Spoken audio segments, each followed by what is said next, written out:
Sabato 23 gennaio, Santa Emerenziana.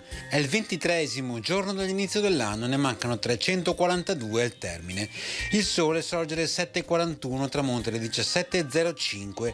La luna sorge alle 12:38, tramonta alle 2:51.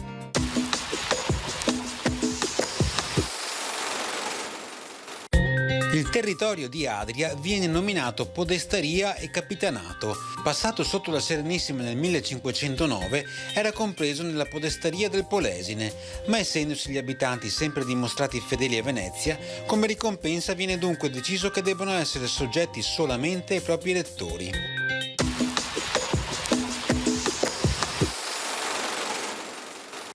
Le previsioni per domani: cielo da nuvoloso al mattino a irregolarmente nuvoloso nel pomeriggio, con schiarite anche ampie con maggiori addensamenti sulla pianura meridionale e sulla costa. Precipitazioni: in pianura inizialmente generalmente assenti, poi probabilità alta di fenomeni anche diffusi su costa e pianura meridionale.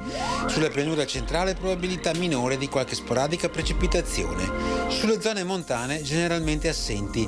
Non si esclude qualche sporadica debole precipitazione sui settori più orientali nel pomeriggio sera, con limite delle eventuali nevicate intorno ai 600-800 metri. Temperature in ulteriore calo, specie nei valori minimi, che verranno raggiunti in serata. Gelate diffuse anche in pianura, ad eccezione della costa, dove i valori si manterranno superiori allo zero.